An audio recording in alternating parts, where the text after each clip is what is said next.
Hello, everybody. Welcome to the Tuesday Night Live.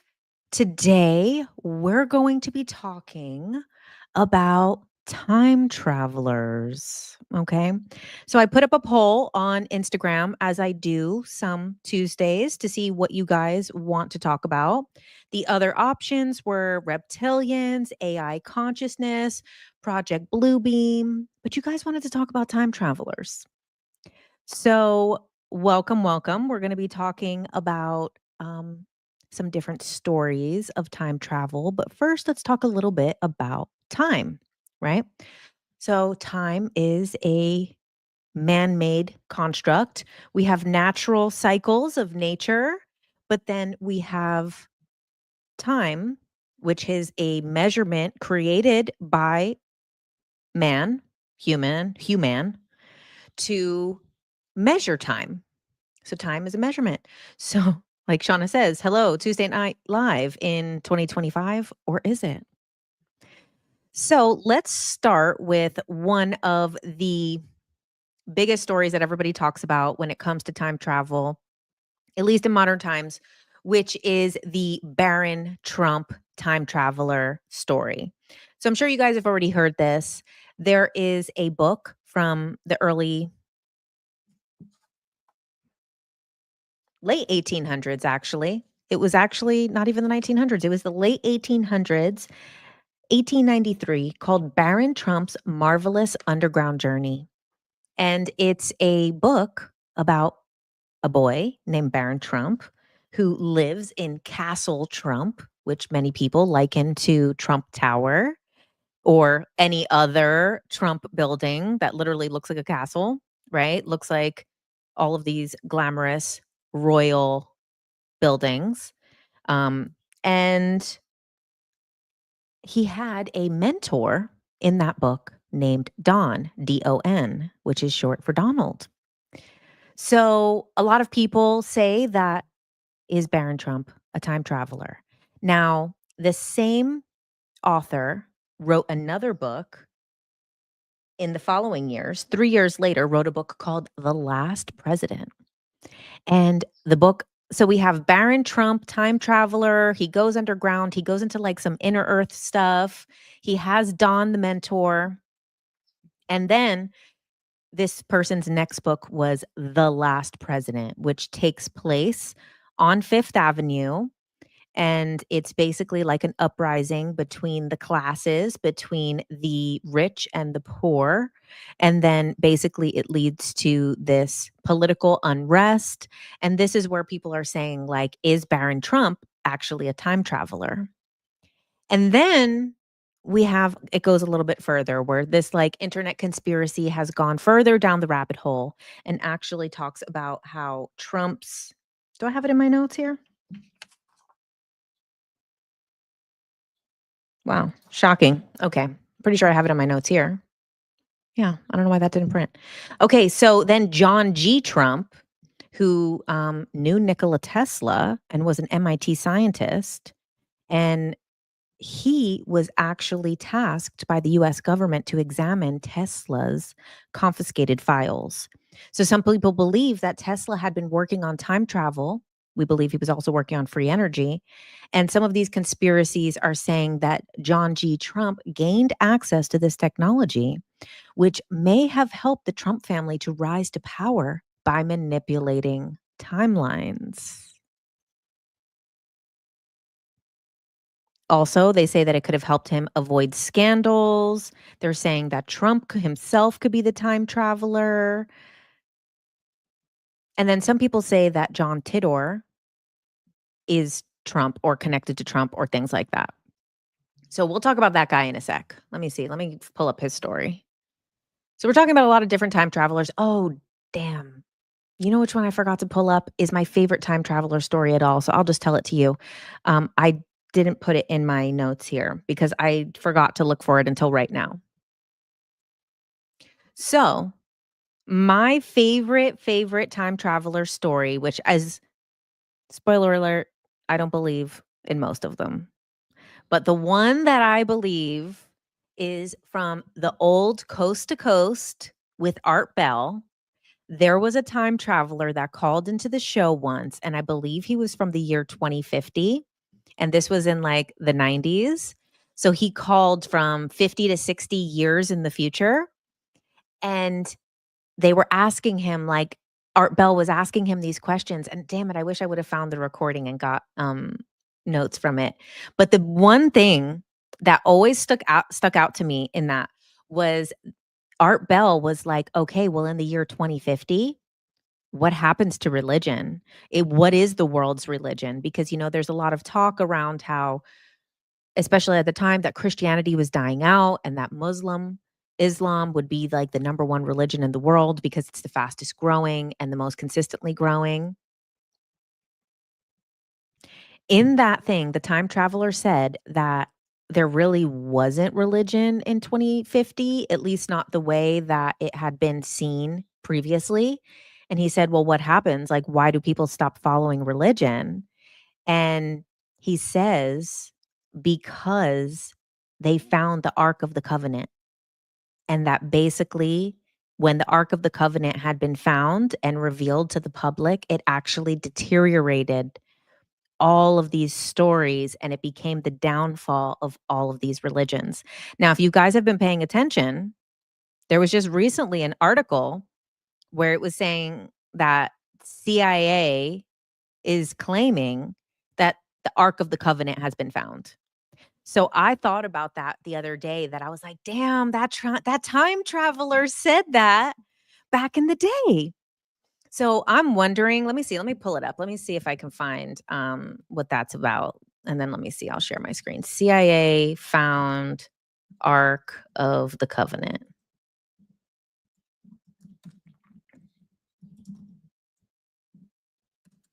If I could spell covenant.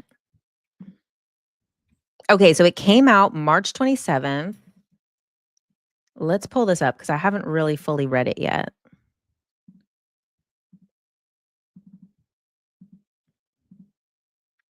Okay, great. Okay, so decades old CIA documents on Ark of the Covenant resurface amid classified group text spat. Okay. The CIA used experimental intelligence methods to attempt to locate the Ark of the Covenant, but the revelations were about 25 years old. The Ark of the Covenant is more than just a treasure for Indiana Jones to track down, it is an important symbol to the Jewish faith and history. In recently resurfaced documents, as reported by right wing British outlet, the Daily Mail. I didn't know the Daily Mail was right wing. I thought it was like more tabloid, but okay. Why do they have to say that? It already makes it like biased. Like who cares which direction anybody is leaning in? Right? Okay. The CIA outlines how it used a remote viewer to mentally locate the site of the artifact, which has remained a mystery for centuries. The topic is trending on X and Google Thursday amid heated political debates over whether or not the military plans in Yemen were accidentally shared in a Signal group chat that and a journalist. Okay, yeah, we know what happened with that. Okay, Trump's Mar-a-Lago displayed Ark replica amid Israel-Hamas war. Pro- CIA's Project Sunstreak took place in the 1980s and sought to establish remote viewing, which is the ability to describe remote areas, concealed data, and unknown mental processes as an intelligence tool.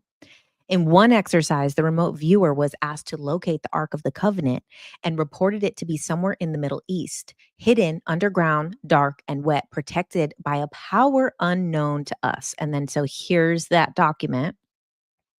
The target. Okay. Let's see. Excellent site contact, doing very well with a stage 4 structure. Viewer also exhibits the ability to keep something to a minimum.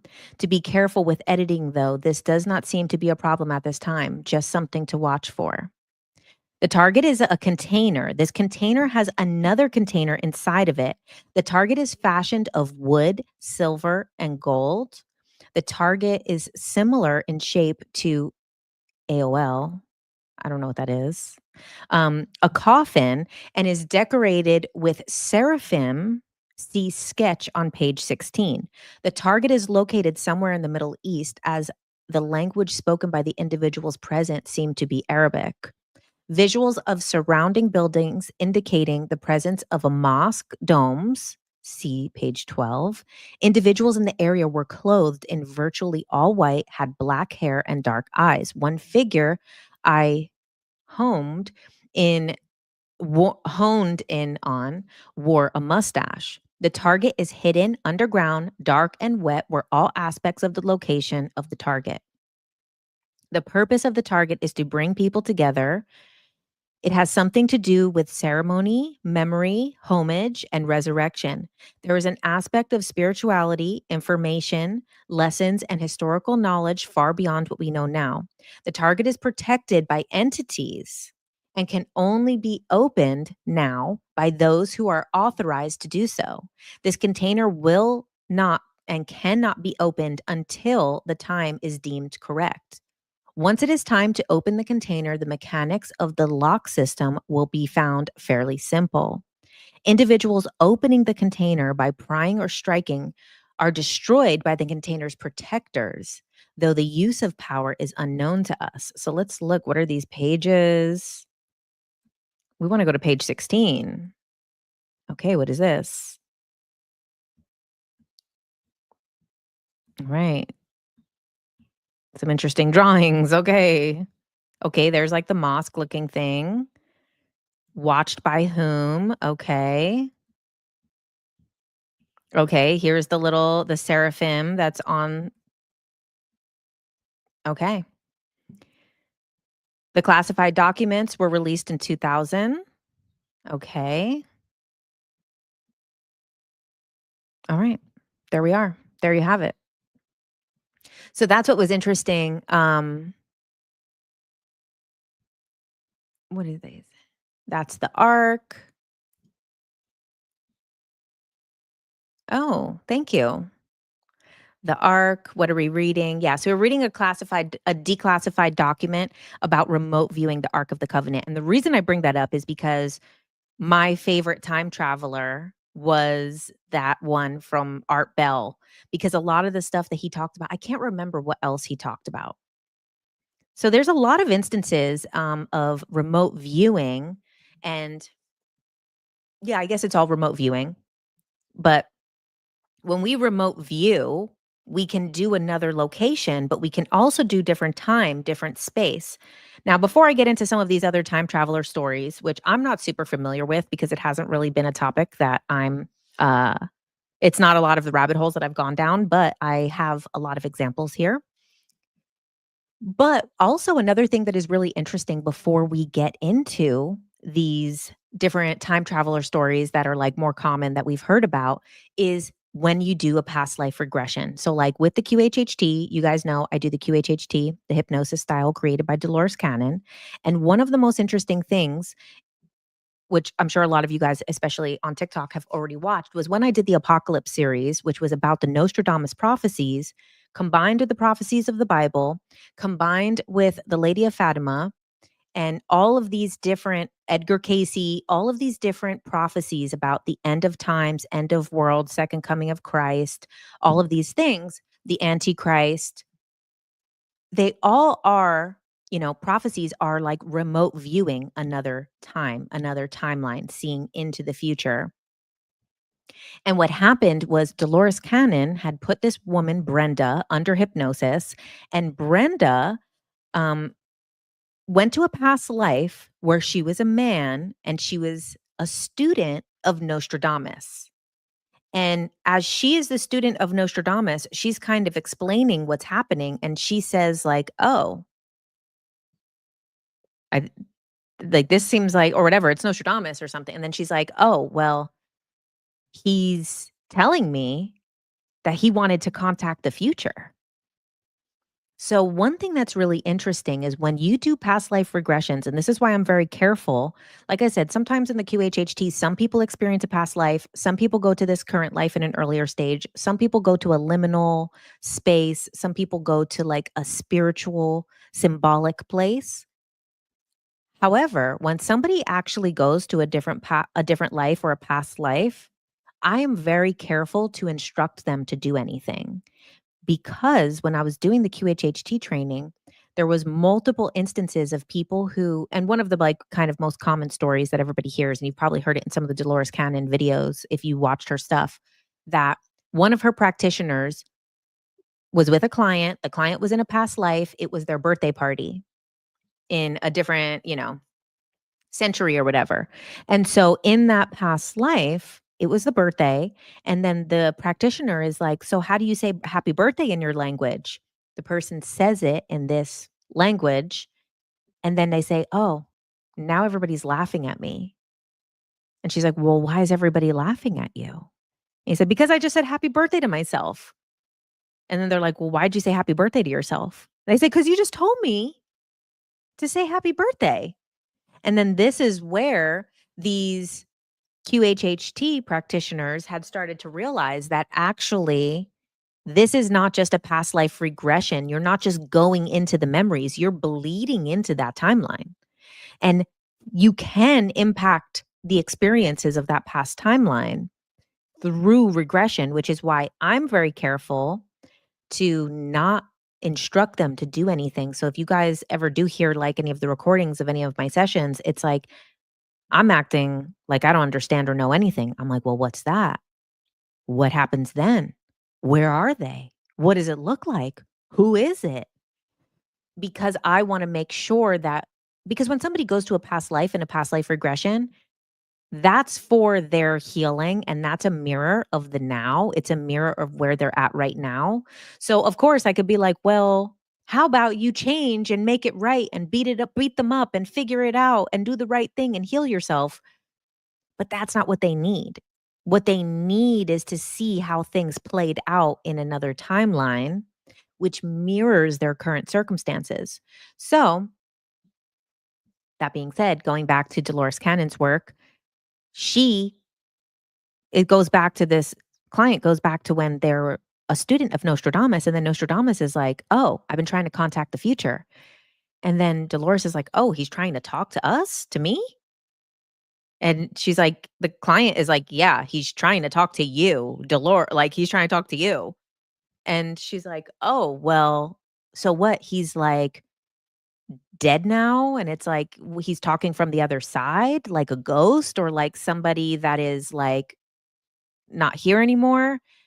And Nostradamus gets so annoyed, and that's, like, one of the funniest parts about those, Nostradamus Dolores books, is that Nostradamus is such a dick.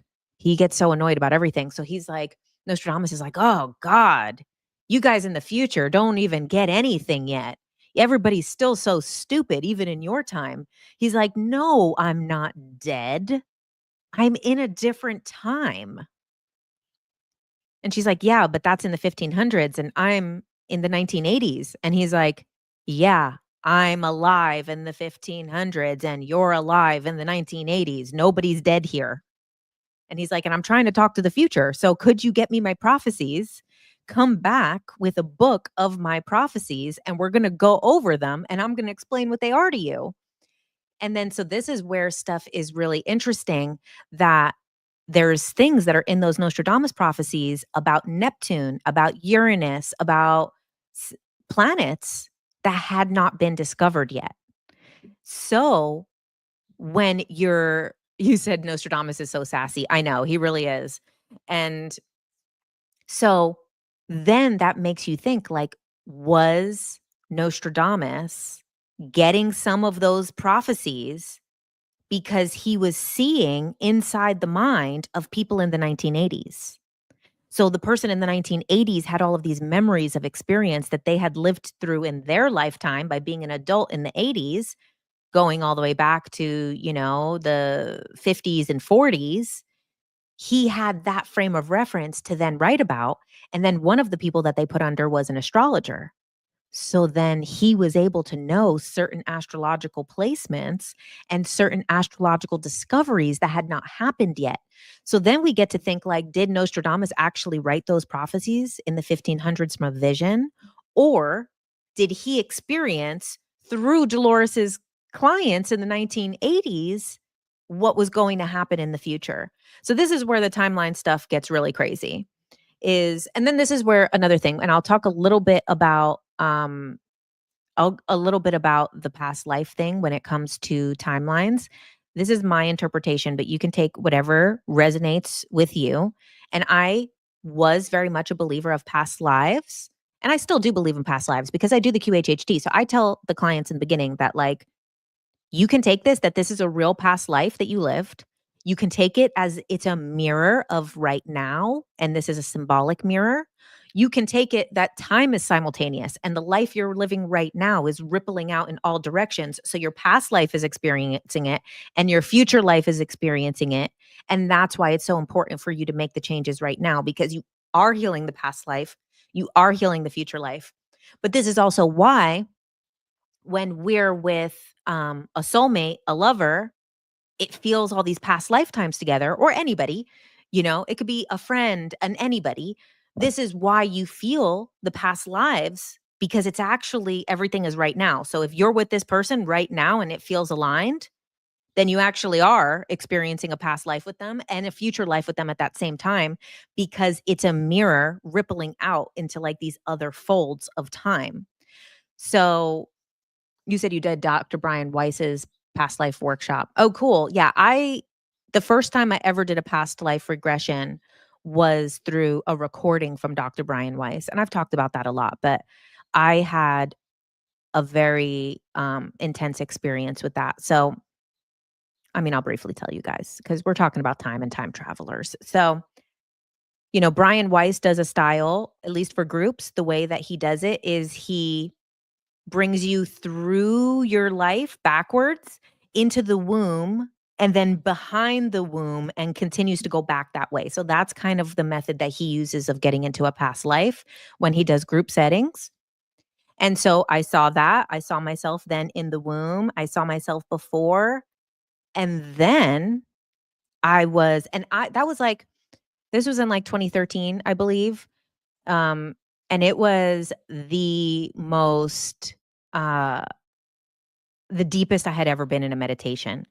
When I was going through and going back to the womb and all of this, I had never at that time been that deep in a meditation.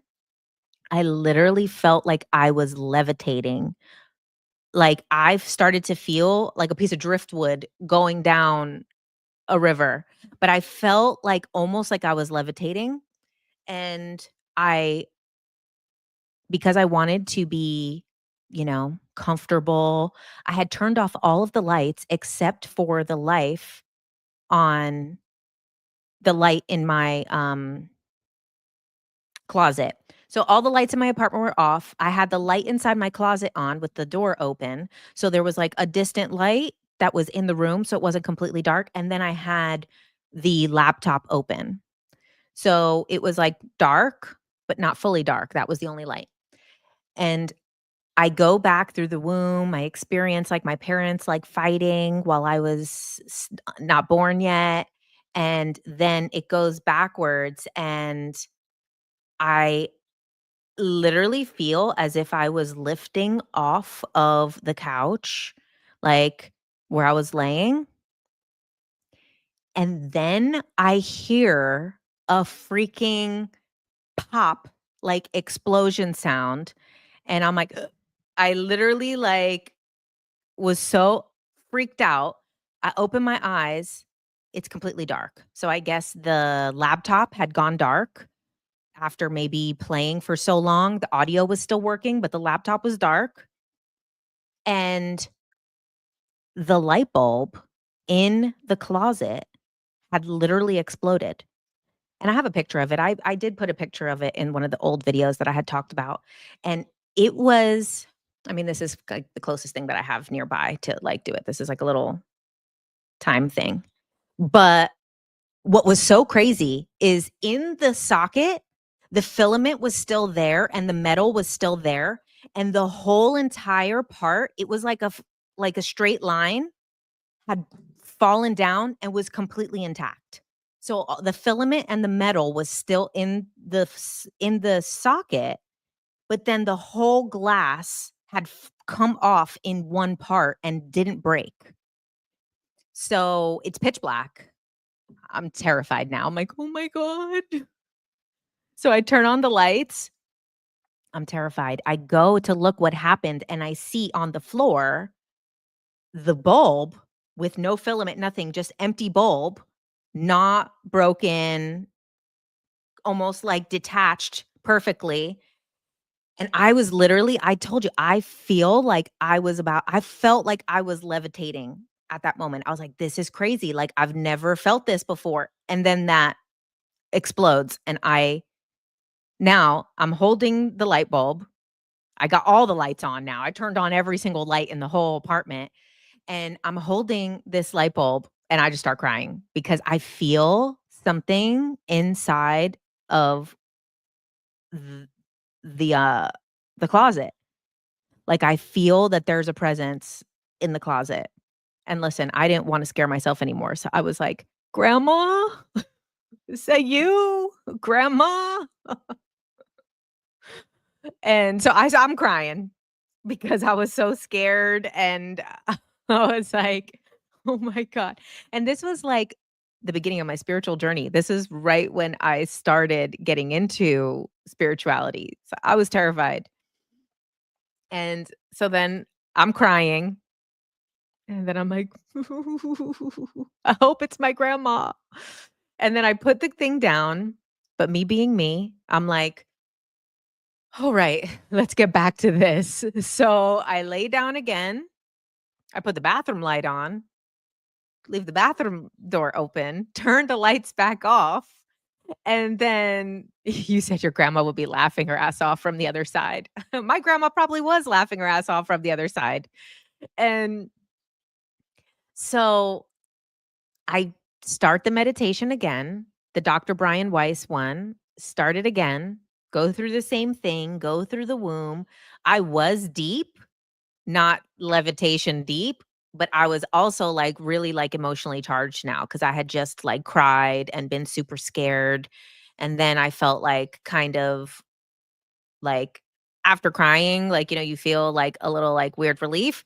And then I lay back down, do the thing again, go through the womb, come to the past life, and then I'm in a past life where I don't know, it's like somewhere seemingly in the Middle East. I was a woman who was pregnant and I was with these 2 guys and these guys were like guards or something. I don't know what they were. They were assholes, but they were like these big, like bulky guys. We were all, like, wearing sandals and, like, tunic stuff. I was pregnant. I don't feel neither of them were the father for sure, and I was, like, almost like a prisoner, and they were walking me somewhere, like, taking me somewhere, but we were going on foot, and we had been walking for days and days and days, and I was barely holding on. So then we end up at some, like, barn type of thing, and this person lets us stay in the barn. I know this is like a Jesus story, right? But, so this person ends up letting us stay in the barn. I give birth in there to a child. It's very, like, intense and, there's no support really. There's no support, there's no help really. I just, like, do it with these 2 dudes who, like, have me as a prisoner, and then the next morning, they make me start walking again. So but I'm holding on barely. So then the next day I have to get up and I have to start walking again, and I don't make it far. I'm, like, dying, literally, and I'm, like, have the baby, and I'm trying to keep up with them, and I keep, like, f falling behind, and then I see a tree, and I just, like, lock on the tree, and I just start, like, walking, veering off to the tree, and I just, like, kinda collapse under it in the shade, and then they take the baby out of my hands, and they just keep walking, and then I die under the tree. Right, and then what's crazy, years later, so I did that was, like, 2013. In, like, 2020 or 2019, I had a friend that I was working with at a restaurant. She starts talking about Brian Weiss, and she said she went to a Brian Weiss event. So then I'm like, "Oh, yeah, I had a past life regression from a recording of Brian Weiss's work." She's like, "Oh, I have to tell you my past life." She's like, "So, I was in the Middle East, and I was pregnant, and I was walking through the desert," and I'm like, "Stop." She's like, "And then there was a barn, and I had to stop in the barn and give birth to the baby, and then," and I'm like, "What the fuck?"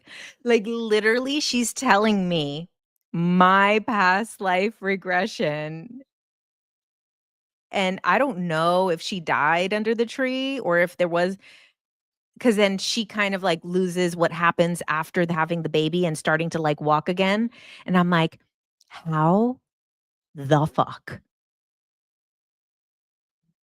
Like, how is that possible? Is it because we both did this?" And then this is where you wanna get into the past life stuff. Are all of our past lives intersected? Are we all is it all just in the Akashic records? And we're all just tapping into these imprints of these past lives. Something that was crazy the other day, which I won't give too much details because I didn't really, but one of my clients last week had a part of a past life regression. We actually didn't go all the way through it because it was like a traumatic past life, and she wasn't getting the details. It was so identical.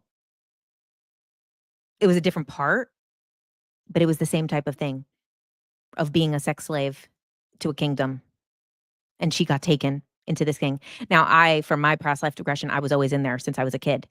She was getting taken in, and it was so weird that this just happened the other day that she had a very similar past life, like we maybe knew each other from that past life, which that was crazy. Okay, let's get to the time traveler stuff. Okay, so what about these TikTok time travelers, right?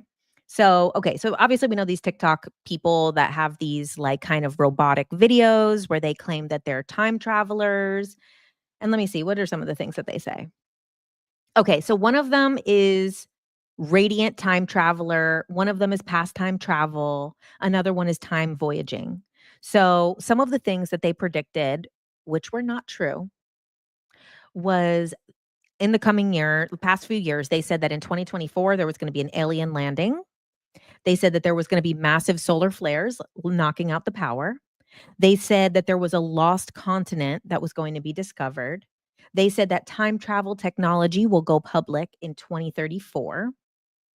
And then they use captions like, "Remember this date, July 5th, 2024, a portal will open in the Pacific." Obviously, these are like clickbait type of things. And, that's, I mean, goes without saying, right? Okay, so the aesthetic time warper talks about some of these too. So he says that his belongings are in the 19th century in mint condition, and he claims that there's a missing persons report that matches him from 1876. Let's see, who else? They claim to be from a place. Oh, okay. Yeah. There's some other ones. Oh, some good ones. Okay. So those TikTok ones, like people always want to like ask me like what do I think about those TikTok time travelers? I think TikTok pays for views. And I mean, people got to pay the bills, right? So the same thing with those ghost videos on TikTok. Like all of those are like fake, you know, because I mean, some of these ones, like remember that family that had all the ghost stuff? And it's like, oh, so they just always have these like ghost things happen and just happen to have cameras all around the house and all of this stuff, you know? But they're fun. It's fun to have a little creepy pasta, right? That's like the new creepy pasta. Okay, so let's talk about a real time traveler, or at least one that is believed to be a real time traveler. John Titor. So, John Titor is allegedly a US military time traveler from the year 2036. He appeared on the internet in the year 2000 and 2001, claiming that he was on a mission to retrieve old IBM computers and to fix a Y2K style bug in the future. I mean, how juicy, right? Aren't these stories so good? I mean, I think that they're stories, but I think they're also very juicy. Okay, so he made detailed predictions, some of which never happened, like a civil war happening in the US. Well, don't hold your breath. We may or may not. We don't know. Can't talk about that one yet. Nuclear conflict and and the multiverse theory. His story sparked huge online debates, books, documentaries, and remains one of the most well-known time traveler mysteries. Some of the other time travelers, and this is the one that people like connect to like Trump and stuff, but honestly, a lot of people who do, you know, uh the rabbit hole stuff online, a lot of them are like, and I get it because that's how I used to be when I was like earlier into conspiracies, was like looking for like every little thing that has any type of connection and then just going with it and believing it because then you have that confirmation bias. But really, the more that like you become mm, a little more like discerning after you get like your fix of, oh God, everything's connected and everything's a conspiracy and everything's working together and all of this stuff. After you get over that like initial fix, then you do have more discernment of like, there is also a lot of overlapping of information. The problem is that maybe he or we have shifted timelines. Maybe these things really did happen to him. And that's the other thing too, is the timelines, right? If like there's only the now, people always say, like, how is there only the now if I remember the past, if I remember the future, or I know that there is a future because I'll be here tomorrow. But if you're here tomorrow, that's the now for that moment. And the past was the now for that moment. So we only have the now. And probably the most simple way to understand time as only being now and being simultaneous is the only thing that actually exists is this present moment. The past only exists in our mind, and the future only exists in our mind. There is nothing tangible, past or future, that exists. And then what's crazy, wow, Paul, really dark. You assume you'll be here tomorrow. Listen, I'm going to live a very long time. Jen, what's your podcast? Ultra Minds podcast with JK Ultra. Right now, it's only on YouTube. I have to still get it on Spotify. Thank you for reminding me. The beginning of your stories reminds me of the highest point of meditation. I asked my spirit guides to bring me to where they wanted, and you ended up in a black void space with two beings and didn't go past. So the void is an amazing place. I did it on my Substack. I did a void meditation a couple months ago where we went to the void, and the void is beautiful. I love the void. The void is the source of all creation comes from. The void is before there's matter, before there's creation, all of this stuff. That's where the nothing becomes everything. Yeah, thanks, Kara. Don't forget to like the live. Oh, hey, Colby. Welcome. We're talking about time travelers. Okay, so let's talk about some of these other time travelers. So, Andrew Carrison, a man who allegedly turned $800 into $350 million via stock trades and claimed to be from 2256. Now, this was something that was in tabloids. It circulated for all this time, but where is the proof? Where is the proof of this guy, right? Okay, then there's Rudolph Fentz, Fentz. And this is a story that people have circulated for a long time. Most likely it's fictional, as most of these are, right? Which is a man who vanished in the 1800s and then reappeared in the 1950s in New York City and was hit by a car because he reappeared in the middle of traffic. And this is like one of those urban legends, one of those like stories that they say. So this is like the thing with time travelers too, is like, do they just like pop in somewhere and you might pop in the middle of traffic? Let's see. So then there's some of these other ones. So then the highway teleportation case. A man in the US claimed to be driving and suddenly found himself 200 miles away with missing time. So these ones actually interest me because there is some stories, like there is some stories about like people who end up in another space and time, and like I don't think have it on here on my notes, but there was that one woman from like Chicago or something, that there's this story that like her and her son were in Chicago And then all of a sudden, they were in Canada. And then she was getting in trouble for, like, being across the border, not having any documentation with her because she was just, like, in her kitchen, and then her and her son are in Canada. So she goes to the police and she's like, "I just teleported. I don't know what happened. Something happened, and now I'm somewhere else." And then they thought she was crazy, but then they had no travel records of how she got there, and then there was, like, a record of her being in one place, and then she was in this other place. Oh, yeah, Dolores had so many interesting time cases in her books too, yeah. So these, like, little time slips or these, like, other time and space, and I think you guys might have seen recently, like, I probably should have said this in the beginning when we were talking about the Barron Trump thing, but there was, like, recently, like, some circulation of news saying that Trump claims that we have now technology to bend or manipulate time and space.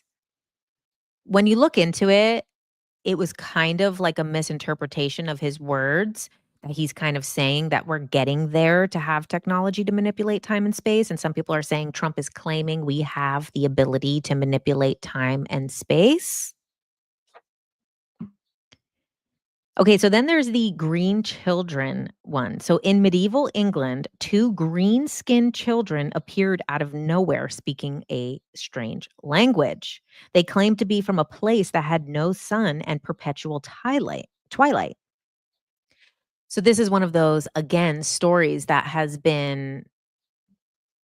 You said Trump never stated that was a scientist. Your information is incorrect. Okay, link it. I literally just said that. Yeah, look it up, send it to tell me what it said, because I was trying to find it before this because it was circulating online, all these people saying that Trump had said something about manipulating time and space. When I tried to look it up, it didn't really say that. It said that we're building the technology or going to have the technology to be able to, but it was not very clear of where people ran with it. Oh, yeah, so you're talking about the 20 and back, the Corey Good stuff. But I don't believe in the 20 and back. I don't believe any of the 20 and back people. To be honest, I don't believe any of the secret space program people. I used to. So if you watch some of my older series, I reference some of those people, but those series are still good. But yeah, unfortunately, I don't believe them anymore. Okay, let's see. So what are these things? What happened? Oh, wait, there's one, a good one. Let me see. One in Versailles. Where is it? Okay, so there was two women. I can't find it right here. Okay, so there was two women who they went on vacation. Oh, here we go. The Versailles time slip. So this was in 1901. It was the Moberly and Jourdain incident. Two English academics visited Versailles and they claimed that they suddenly found themselves in 18th century France, seeing people in that period dressed in that clothing, even seeing Marie Antoinette herself. Everything looked faded and dreamlike, and they couldn't explain how they returned. It's still debated to this day. People are question whether it was a collective delusion, whether it was paranormal, or was it a real time bleed. Then we also have the Vanishing Hotel of 1979 in France. Two English couples stayed at a strange antique feeling hotel in a rural France with no electricity or phones. When they returned to that area, the hotel no longer existed, no records, no phones, no photos and no trace of it. The locals insisted that no such place had ever been there. Let's see, who else? There's a woman from a parallel timeline in 2008. She woke up one day, her name is Lorena Garcia, and she woke up one day to a small but deeply wrong change in her life. Her bed sheets were different, her job title had changed, her boyfriend was missing, and a man she didn't recognize claimed to be her current partner. She insisted that she had slipped from her original timeline and has never been able to return. Now, this is an interesting one. We talked about it in your ET advocate course over the weekend. Okay. Did you it was, director Kratsios. Oh, yeah, Paul, we started with that one. Science advisor Michael Kratios is the person who talked about let's see what it says. Kratios, time and space.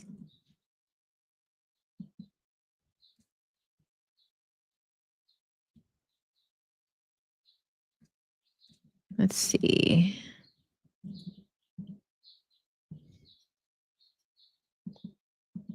Okay, here we go. Okay. Here, we're gonna pull this up.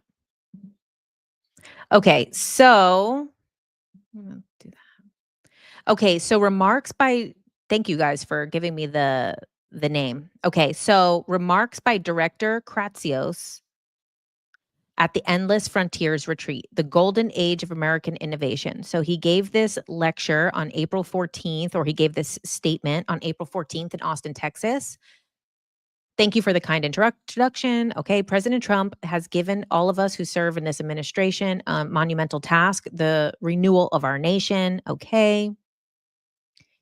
All right. A lot of the formalities. Sorry, sucking America's dick. Okay, let's go, let's go, let's go. Okay. This is ours was the atomic age, ours the victory in the space race, and ours the innovation of the internet. Okay, okay, okay. Okay, here's the line. A gap lies between our moment and the speed of transformation America experienced in the mid century. Progress has slowed. Yes, large language models astonish us, rockets will turn our eyes upward, and satellites envelop the globe. But as we look forward to America's 250th birthday celebration next year, our progress today pales in comparison to huge leaps of the 20th century. Consider our country of 50 years ago. As the nation approached its bicentennial, Americans looked forward to electricity too cheap to meter by the end of 1972. Okay, okay, okay. Get to the goods. Where is it? Okay. Stagnation was a choice. We have weighed down our builders and innovators. The well intentioned regulatory regime of the 1970s became an ever tightening racket or ratchet, first hampering America's ability to become net energy exporter. And okay, get us to that. We have lost. Our technologies permit us to manipulate time and space. They leave distance annihilated because cause things to grow and improve productivity. As Vice President Vance said in his recent speech, the tradition of American innovation has been one of increasing the capabilities of American workers, of extending human ability, that more people can do more and are more meaningful work. Okay. But what is it saying? Like, I want to hear what this is about. I don't want to just hear all of this flowery stuff. Okay.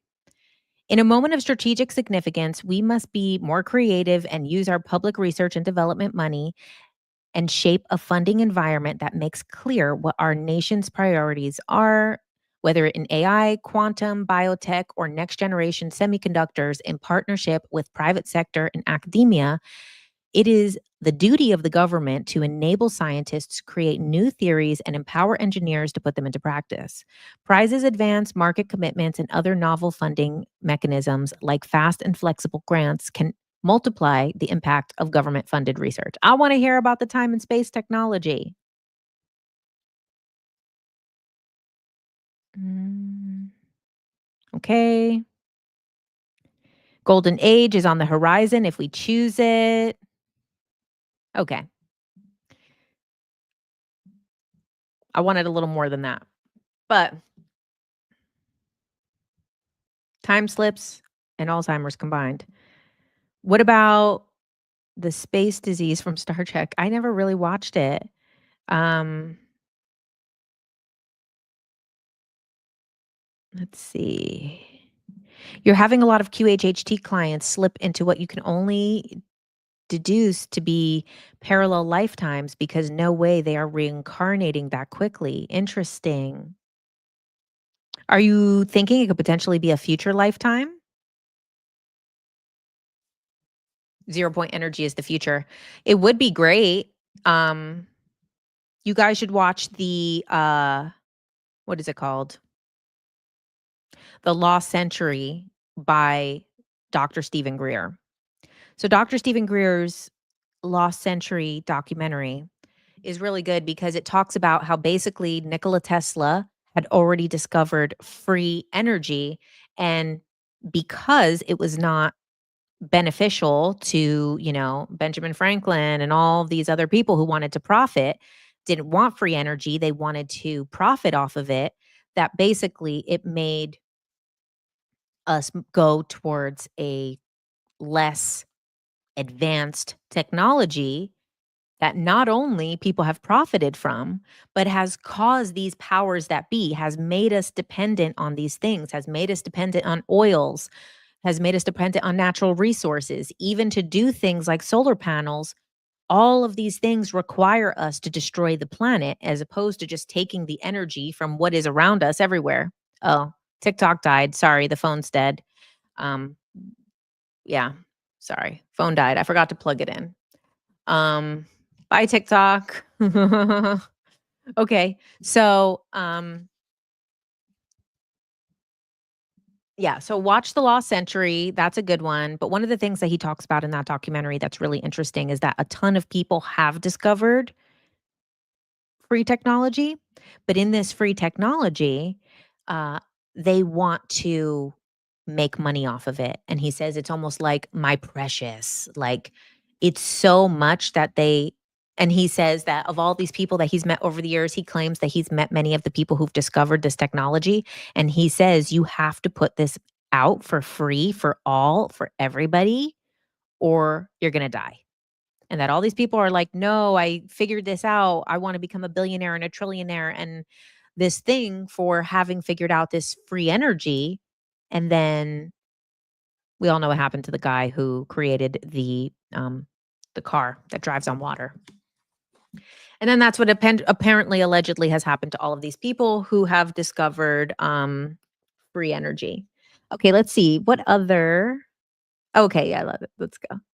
Okay, so Owen Parfitt vanished from his chair in 1763. An elderly man, paralyzed and able to walk, was sitting outside his home in England, and his neighbors turned away for a few minutes, and when they looked back, he was gone. No one saw anything, and his body was never recovered. The disappearance of David Lang in 1880 in Tennessee, in front of multiple witnesses, including his wife and children, Lang walked across the field and vanished mid-step. Later, they reported animals avoided the spot and the grass grew a perfect circle around where he vanished.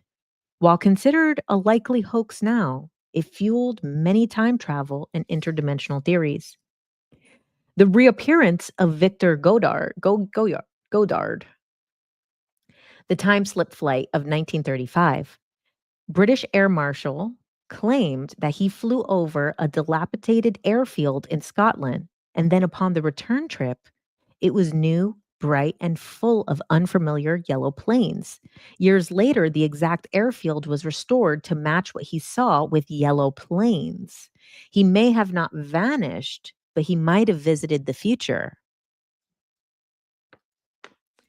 Modern missing persons with time travel stuff. So Stephen Kubacki, who disappeared for 15 months and woke up somewhere else in 1978, a college student went missing while skiing in Michigan. His skis were found with no footprints. 15 months later, he woke up in a field in Massachusetts, 700 miles away, with a backpack full of maps that he didn't recognize and no memory of the missing time. Jalaluddin Khan disappeared for 30 years, being the same age. So a man in Bangladesh went missing in the 80s and reappeared in 2015 looking the exact same age. Locals claimed that he had not aged. Some people say he was abducted or taken through a time portal. So these are like time slips. What could this be? Alien abduction. Isn't there a show something like that, like called like the 400 or the 100 or something like that, where the something similar type of thing happens?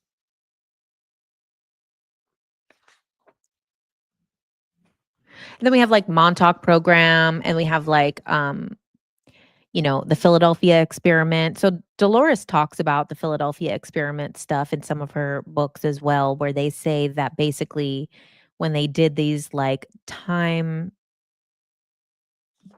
experiments and they did these, you know, teleportation experiments that when the people would come back together, they'd be so mangled in like the wrong pieces and particles.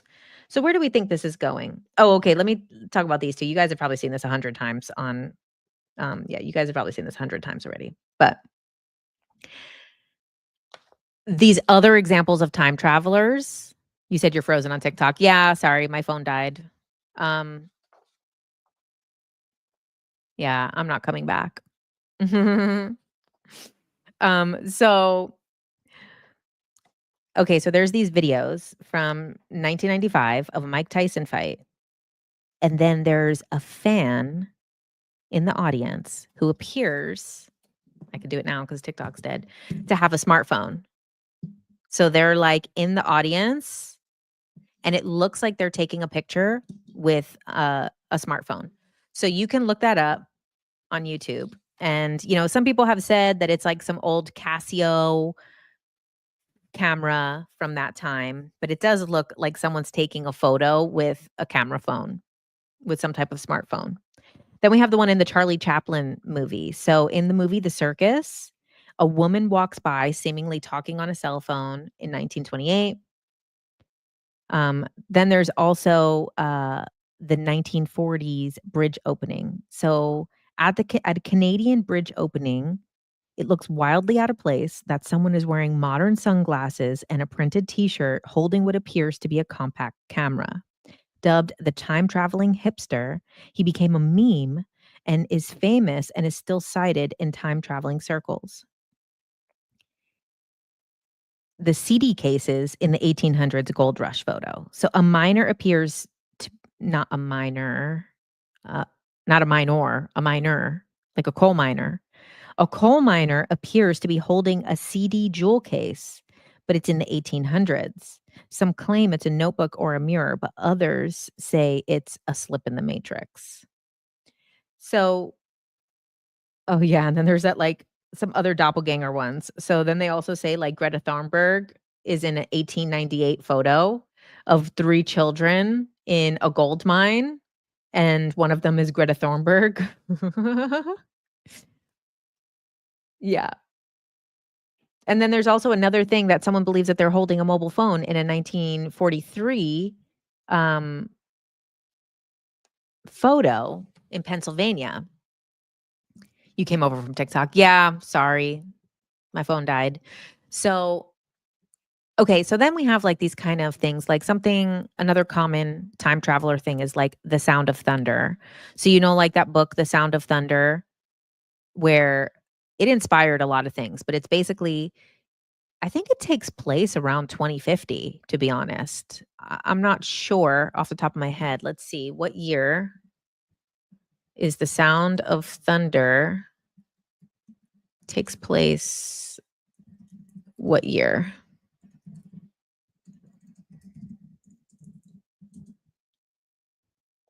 (2055) Okay, so in The Sound of Thunder, 2055, wealthy people The Sound of Thunder film adaptation sucks. Oh, I never watched it. I read the book in high school. And so this rich people in 2055, one of the things that they like to do is time travel into the past. And then they perfectly time when you'll be able to hunt a dinosaur. So as long as it would die at the very same second, they would use these like hovercraft pod things and be able to go into the past and time exactly when a dinosaur would die. And then wealthy person would go back, time travel, and shoot it. So it was like a hunting thing, but it would actually be happening in that time. And then the whole thing is that if anything were to change, it would change the rest of history. So that's why you couldn't shoot anything until they told you the exact time. And you couldn't get off the hovercraft because you weren't able to like interact with anything. And the way that they designed it was that you wouldn't interact with anything. So of course, one of the guys gets out of the craft and steps on a butterfly. And when he steps on a butterfly, he comes back, and then the world is completely different because he stepped on a butterfly in the prehistoric times. And this is kind of it is interesting intersecting with the butterfly effect, because then we have the butterfly effect, which is like the concept that if you change one thing, even a butterfly flapping its wings affects people on the other side of the world. So this like concept of a butterfly throughout different time things. Yeah. It sounds terrible. But, it is something that's possible. So let's talk a little bit about like other time stuff. We'll talk about a little bit Mandela effect things. So I've gone over the Mandela effect a bunch of times, but as we know, there's things that we remember one way, but then now we go back and they're different. This is like the Fruit of the Loom logo.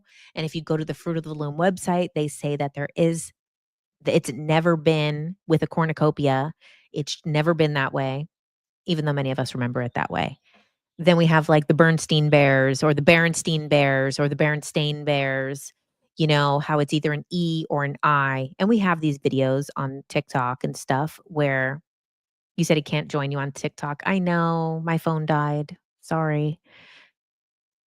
So we have some videos where like people go into one room and it's an E and one room and it's an A.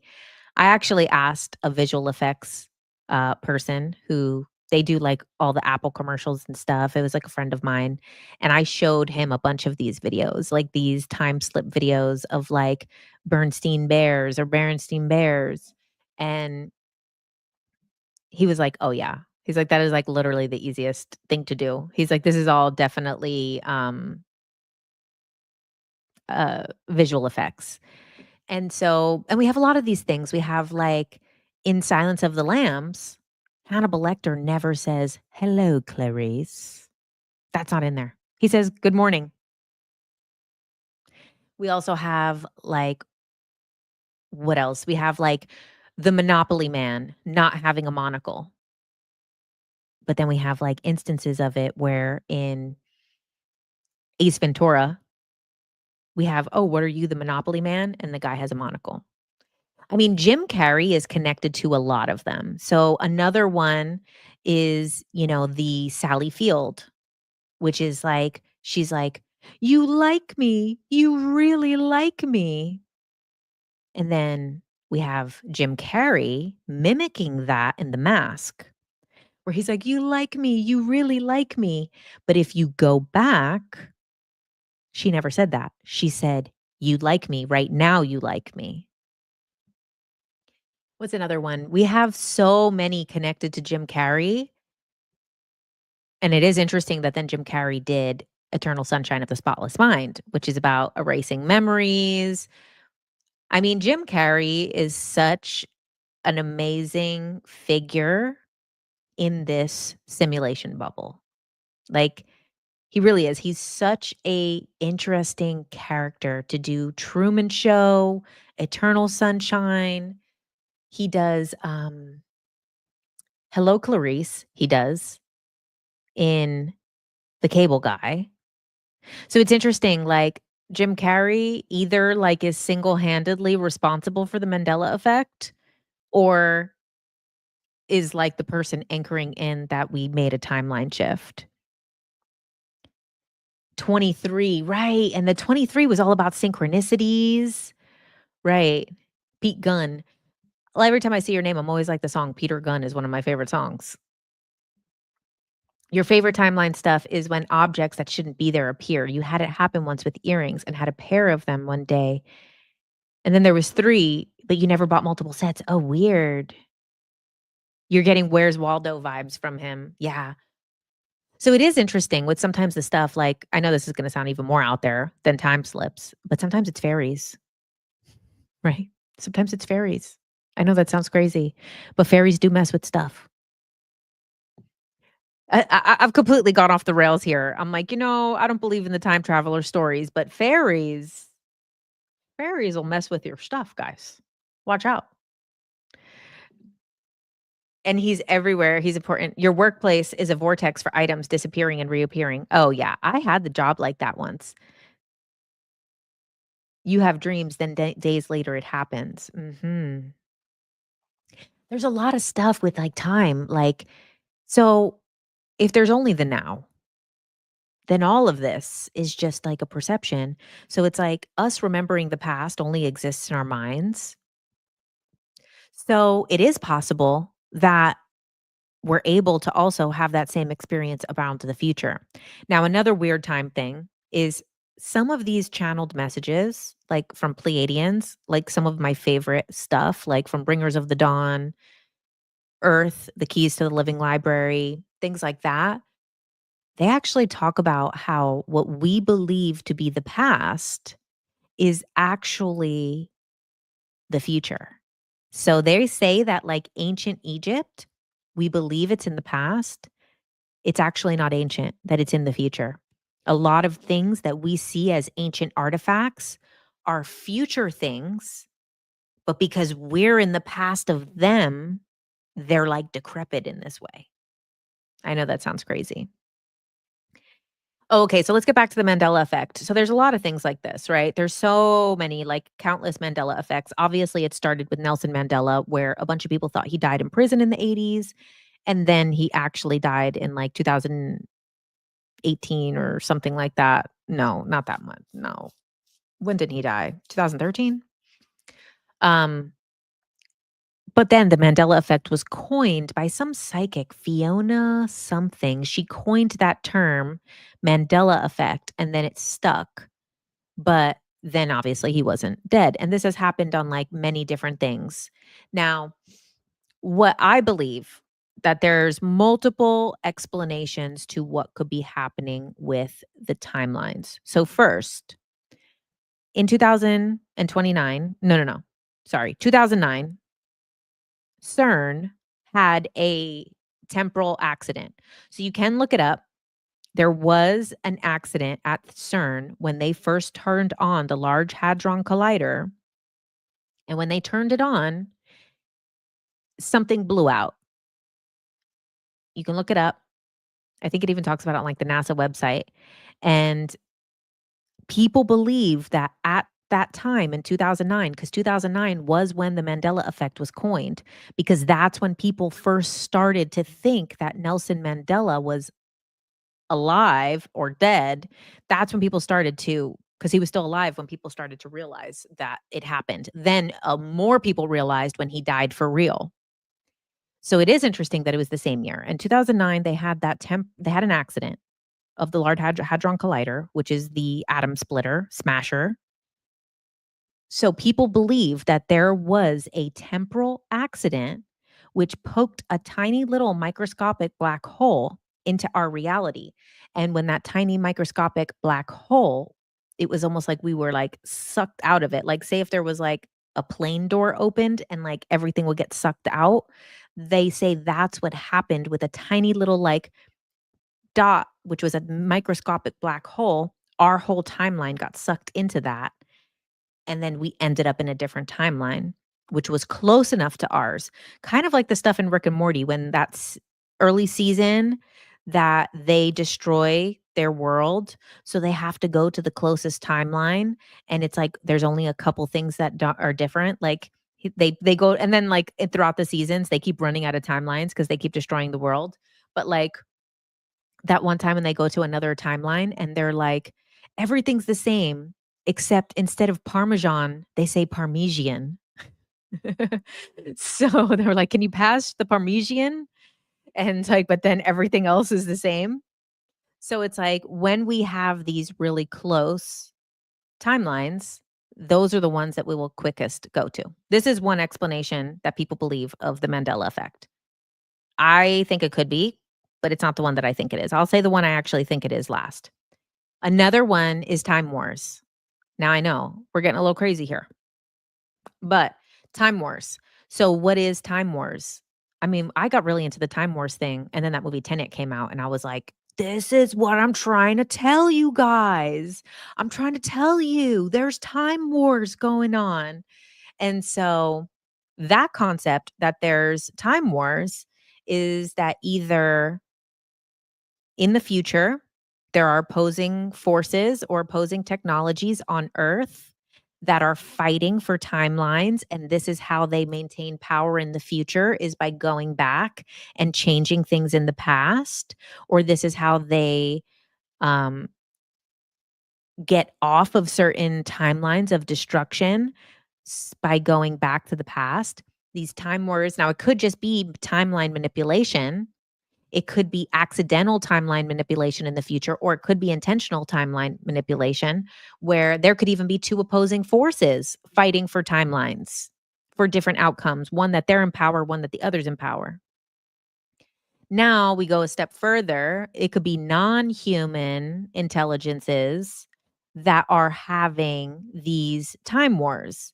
So this is what a lot of people like have channeled, whether this is what's true, because, I've talked about it so much, even especially in the podcast with like Dana Kipple, and I have an episode coming out with Chemo Capano and stuff like that, where we've talked about like really being able to understand the psychic filter and how like actually a lot of people are not understanding what's coming through. They're saying it as if it's truth, but it's not. It's actually going through their level of intelligence. It's going through their wounds, through their trauma, through their perception of the world. And that's the truth that they're saying. So it's hard to say. But there's a lot of people who've channeled information that claim that there's opposing alien forces that are doing time wars. That basically, for example, something like a reptilian race is trying to have a timeline that works out in their favor, and then that there's other forces that are manipulating timelines to correct those things, and that pushing humanity towards positive timelines. So this is the whole time wars thing. And then there's one other thing around the time wars. So this is something that I believe is certain souls, as we know, if you believe in the whole three waves of volunteers thing, or you believe in the starseed thing, or indigo children, or light workers, whatever you want to call these things. This is the concept that certain souls have come onto this planet to anchor certain energies here, or certain souls have incarnated into bodies to be able to do certain things from inside. So basically, instead of manipulating from outside the simulation, they come into a human body, live as a regular person, and then over time start to remember who they really are, and then do certain things while in the human form that then can shift timelines. I'm a believer of this concept that this is part of what is happening, or one of the stories of what's happening here, because it's all stories, right? But that one I really believe. So this was channeled by Barbara Marciniak in the 1992, where she talks about primary events. So a primary event is an event that affects every single person on the planet. So an example of a primary event is the splitting of the atom. Whether you were in the outback in an Aboriginal tribe out in Australia, or you were in Silicon Valley, or you're a coder, or you're a child, or you're someone who was in a coma, every single person on the planet was impacted by the splitting of the atom. Whether they were aware that it happened, whether it directly impacted their life or not, it affected the entire timeline. It affected the entirety of humanity.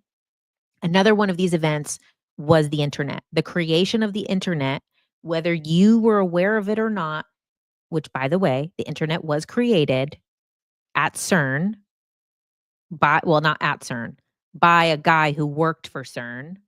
So interesting that CERN once again anchored in to what is considered a primary event. So a primary event is an event that happens that impacts every single living human on a planet, and then every timeline. So every person, every soul, and every personality.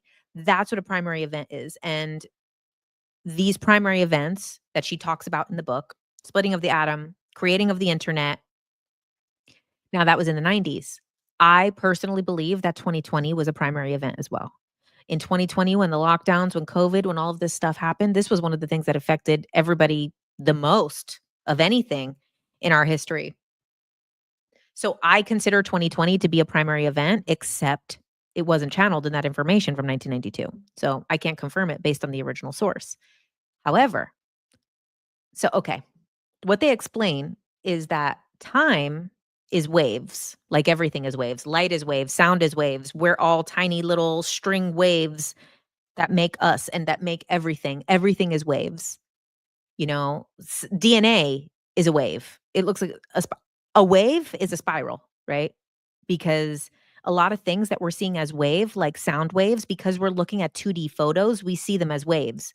But actually, if we saw a sound wave in 3D, it would be a spiral. So everything is a spiral, right? With Fibonacci, everything comes back to this. Everything is a wave, everything is a spiral, everything is okay. So time works this way as well. So all of these different timelines are different waves, like, kind of like when you see this, like, art that is, like, all of these, like, waves coming, that is how time works and timelines work. Now, a primary event is you can hook into it and then use consciousness to guide the timeline of all the timelines. So this is what this channeled message is saying. I know I'm saying this a very, like, long-winded way, but when a soul incarnates into Earth, and then millions of souls incarnate into Earth with the intention to change the planet, then they're all alive during a primary event.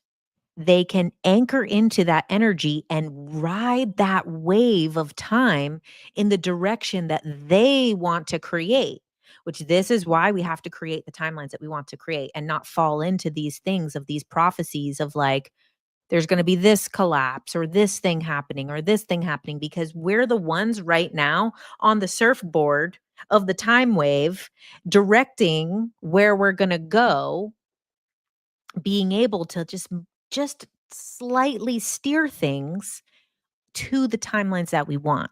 So this is another aspect of time wars, but it's not like the war type of fighting. This is like you go in and do it the right way. This is the slow and steady way. And then you anchor into that thing. And this is why so much time and everything has changed since 2020. Okay.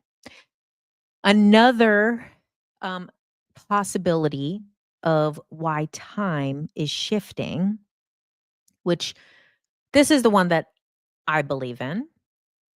This is my belief of what is actually happening with all the time stuff. And maybe it is a combination of all of these things.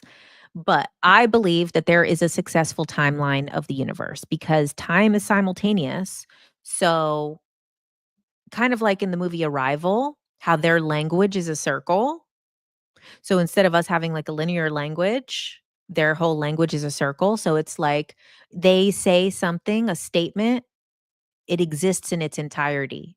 There's no beginning and no end. It just is. So this is what time is like. Time is more like a circle than a line because all of it is connected. There's no beginning, there's no end. It's all happening at once. It's a full concept. So I believe that this full concept exists of time.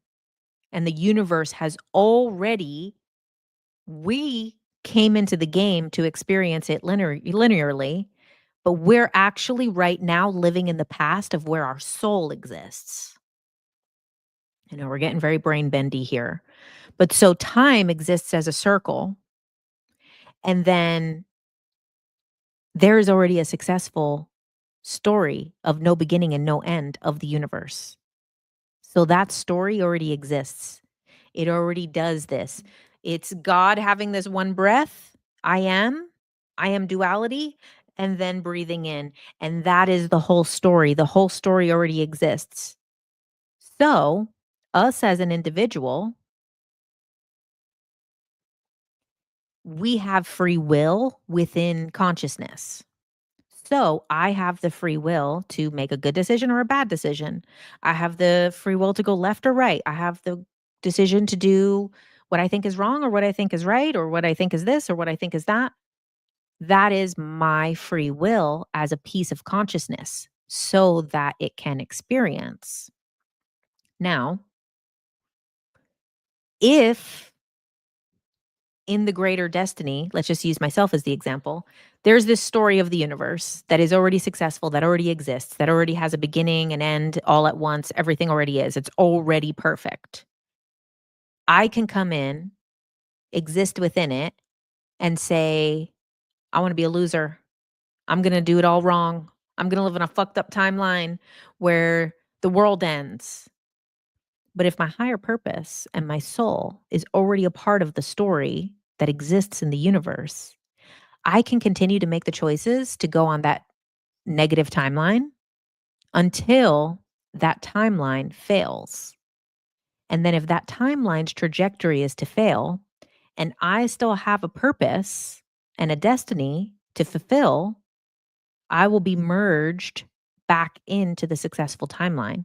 So we can take the timeline as far as we want, but if we're still meant to keep going, we'll merge back to the successful timeline. So this is why all of us have started to fall off of these other timelines to this timeline. So unfortunately, in this timeline that we live in, all the good catchphrases like Luke, I am your father never happened. Hello, Clarice, never happened. You like me, you really like me, never happened. All of these things that we have experienced here that are like our fun little catchphrases never happened in the successful timeline. They happened in a failing timeline. And we were able to take that failing timeline as far as possible. Then we merge back to this one. So, why is it called the Mandela effect? Well, if we look at Nelson Mandela, what are the two timelines of Nelson Mandela that we are aware of? So in one timeline, he was, a activist who went balls to the wall, was blowing stuff up, getting crazy, went to jail. In the timeline that we live now, he gets out of jail and becomes president. And as we know, in South Africa, there's this racial divide, right? We have black and white people, and white people were like fully in power in South Africa. And this is why Nelson Mandela was doing the stuff that he was doing, where he was trying to fight for his people because it was their land and it was being overtaken by people who he felt should not have power in that land. But then in our timeline now, he survives prison, survives the 1980s, comes out, becomes president, and then everybody's looking at him like, well, what are you going to do to the white people? Are you going to get back? Are you going to give them what they deserve? Are you going to treat them the way that they treated us? And then instead, Nelson Mandela chose peace.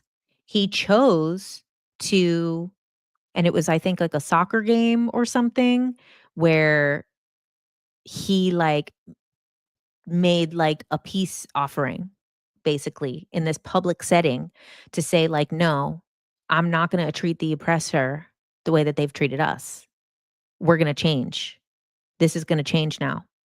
And then they changed the flag. So they had the two flags, the flag for the white people and flag for the black people, and they merged the flags together to create a new flag that was having both of them. So this is a much higher timeline than that person dying in prison and never doing that and never bridging that. And there's actually a YouTube page called What If History, I think it's called What If History, where he has a video where he speculates, and this guy's like a master historian, and he talks about what if Nelson Mandela really did die in the 80s, like people believe he did, and what would have happened. And it actually would have broken into two countries. And it would have just actually rippled out, this type of thing would have rippled out into this reality. And all of these other things would have happened, And so everything is uh everything is connected, right? So it's coming back to like that butterfly thing. You step on a butterfly in prehistoric time, it changes something today. A butterfly flaps its wings on one side of the world, it changes something on the other side of the world. This is what happened in South Africa. Is South Africa being a space where people were able to come together with a man who originally started as like, we're going to fight the oppressor at any means possible. Let's blow some shit up. To then come to, actually, we're going to live in peace and we're going to make this work. That is a higher timeline of the universe. So it is interesting that we have that as the figure of multiple timelines. And a lot of people, when they talk about the Mandela effect, they talk about like, oh, this is because the powers that be are erasing our timelines and this and that, and they're controlling us and gaslighting us. And it's like, this is again the same thing as I say psychics are putting stuff through their filter. Every single person is taking in information and putting it through their filter. It's going through their trauma. It's going through their beliefs. It's going through their right and wrong. So they're believing that, oh, well, the Mandela effect's happening because everything's so messed up and the evil powers are doing this. But if you really look at these two timelines that are very clear of the Mandela effect, we're definitely on the higher timeline. Like, sure, Jim Carrey might be the last thing that we have to remind us of the other timeline. He said, "You're from South Africa, you're white, and your family has been in South Africa longer than Black people. Mandela was an okay president, and he truly wanted peace, though." Okay. Yeah, of course, everybody's gonna have their, you know, people living there are gonna have a different experience than what the story is for everyone, right? And, you know, I don't know what that means that your family was there longer than Black people. Um, I don't really know. But he did create peace in that country, and it is interesting to look at what would have happened historically if that's not how it turned out. It would have broken into 2 countries, and would that have rippled out in many different ways to it being 2 different countries? How would that have affected countries around it? How would that have affected the world, you know? He said a lot of information that you strongly believe is critical to humanity. Yeah. Oh, can you break down the whistleblower that came in Jeremy Corbell's last YouTube video? Oh, I don't know.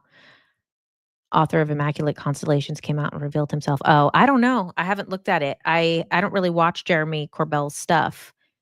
I have a video before, like, I posted something like a couple years ago where I'm like, Twitter user Jeremy Corbell, and everyone's like, Twitter user. He's like a big UFO guy. You never heard of him, and I was like, oh shit. Now I know who Jeremy Corbell is. Um, but no, so I'm not too familiar with what he does. I mean, when it's all like out in the news and everything, I hear about it, but I don't specifically watch his stuff. But yeah, we have these different timelines that could have gone in multiple directions, and we can always go to a failing timeline with our choice. But then we will, if it is our destiny, be merged back into the successful timeline. So that's what I think is happening with the Mandela effect. Is I actually think it's like a rendering of the simulation. There is only Khoisan people, then the Dutch came and the natives came from higher up in Africa to South Africa. Oh, interesting. I don't really know much about it, to be honest. It is not my specialty. To be honest, I mean, even a lot of that, even a lot of history in general. I know very select parts of history. I was always very fixated on the future. Even when I was younger, I was like, in history class, I'm like, I want to know about the future. I want to see what's coming, you know? So I've always been, so I'm not great with how everyone got around on this planet, how everybody got where they are. Obviously, I know the big story of the colonialism, but aside from that, What is the true story? I have no idea of any of it. So, I think that when it comes to these timelines and things like that, I do think we're on the highest timeline. We have to anchor in. You said your friend swears there'll be a shutdown tomorrow. Is anyone aware? No. There's not gonna be a shutdown tomorrow. A shutdown of what? A shutdown of what? You said who edits the chat? No one edits the chat. There's no moderators. I edit the chat of what I decide to look at and read out loud. I edit it with my eyes in the moment. No, I don't think there's gonna be any shutdown tomorrow.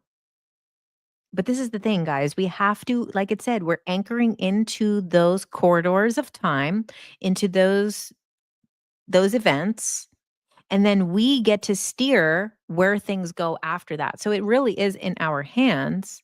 And if we're on a failing timeline and we're steering it towards a failing timeline, the highest one will still correct itself.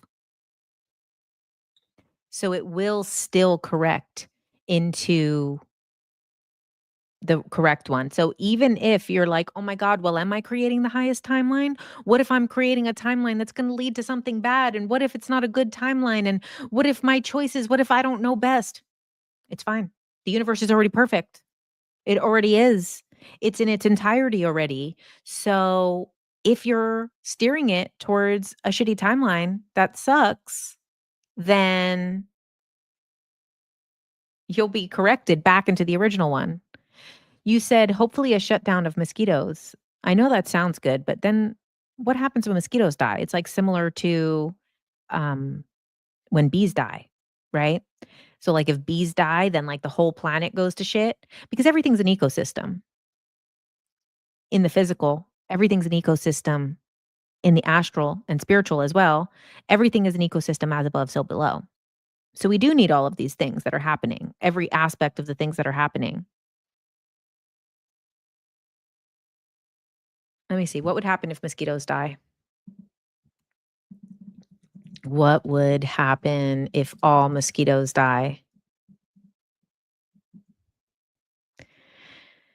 If all mosquitoes were eliminated, there would likely be several consequences for the ecosystem and human health. Although effects may be less drastic than initially anticipated, eliminating mosquitoes would reduce the spread of mosquito borne diseases, potentially saving millions of lives. I don't know, guys. It sounded pretty good. Let's shut down the mosquitoes. Let's keep going. However, some animals that rely on mosquitoes as food sources might experience challenges finding alternate food, and the food web could be disrupted. While plants rely on mosquitoes for pollination, it's not typically a critical role for many species to rely on. Hmm. All right, kill the mosquitoes. Okay. Now, okay, then what I'm really going to leave on is bats eat mosquitoes. What happens if bats die? If bats went extinct, it would be devastating consequences for the ecosystem, agriculture, and even human health. Losing bats could lead to increased insect populations, a decline in plant pollination, and seed dispersal, and potentially more widespread spread insect-borne diseases. Bats are a vital part of the natural insect control system. Without them, insect populations, including many agricultural pests, would likely explode, leading to crop damage and potentially requiring increased pesticide use. The forest could collapse. All right. Don't shut down mosquitoes.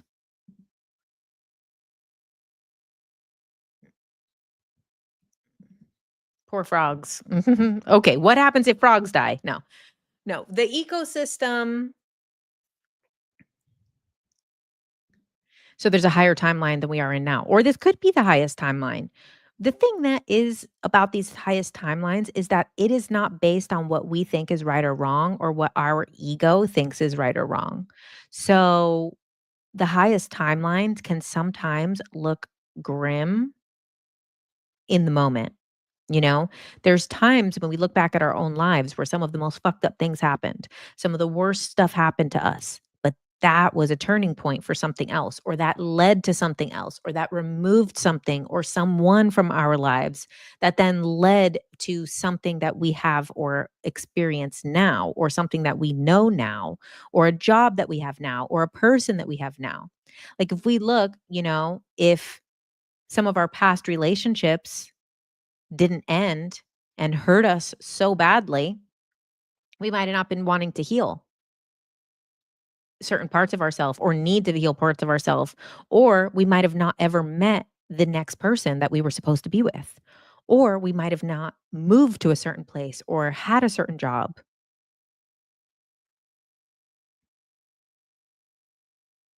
You had a frog in your hallway the other day. One without mesquites. Okay. Okay.